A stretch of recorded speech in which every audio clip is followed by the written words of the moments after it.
Hello, welcome to Eva's Vlog. Gagawa tayo guys ng palabok. Ayan, ito lang naman ang mga ingredients ko. Shrimps na ready na.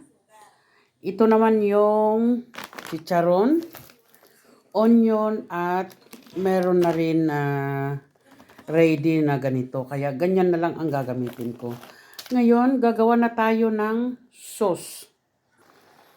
Ayan. Ito na yung pinaka-sauce na gagawin ko ha. Iginisa ko yung garlic, onion at saka nilagay ko na itong shrimps. Dahil tatatlo lang naman kami, hindi naman karamihan. So, ito.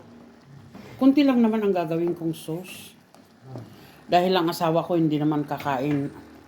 Sigurado dahil ayaw niya yung mga ganyan. Pwede siyang kumain ng noodles pero yung mga may sahog na may mga ganyan-ganyan, mga kung ano-anong sinasahog natin, hindi siya kumakain ng ganon. Lalo na yung chicharon, hindi niya alam na kinakain natin mga Pilipino. So, hintayin na lang natin hanggang ito.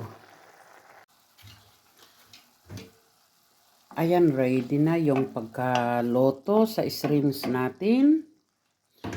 Ilalagay ko na itong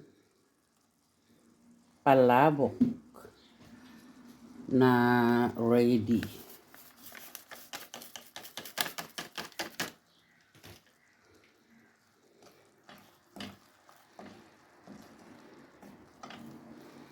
Wow, malapot na. Lalagyan natin ng konting sabaw. Ayan, ready na yung sauce natin sa palabok. Ayan. At i-prepare na rin natin yung tubig na ibuboil natin yung palabok. Nilagay ko na yung palabok, yung pansit ba?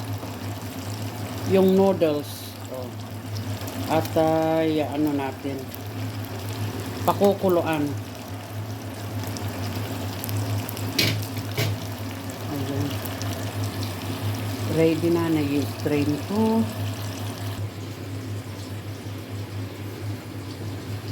It's ready. Ayan, ready na talaga. Ilalagay na lang natin yung topping. At ready to eat na. Ready to put the sauce.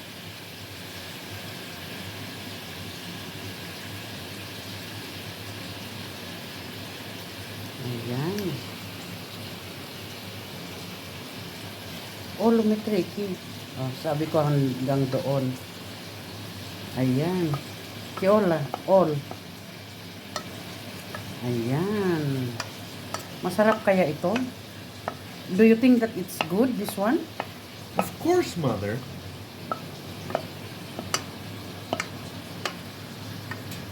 So you can make like this.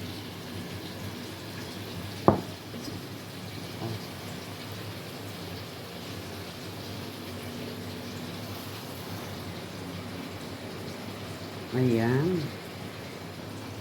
You're putting now the chicharon on top. Hello. So, what do you say to your mom? Happy birthday, Mother. And then? I'm wishing you all the best. Να πετύχεις το χειρότερο γιατί είμαι χάλια τώρα. Never mind. Enjoy the day. Thank you. Meron pang ilalagay. Ayan. Lalagay natin doon. And pang topping. Ayan. Masarap kaya ito? We never know.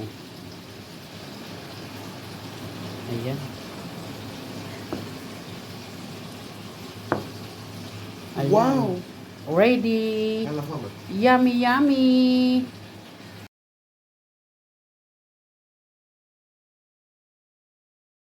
Ayan, it's ready. Ayan ang handa ko. Palabok lang naman at saka pritong manok na na-marinate ng lemon, soy sauce, asin, pamienta. Ayan, kakain na kami. Let's eat. Okay, thank you. Bye-bye you.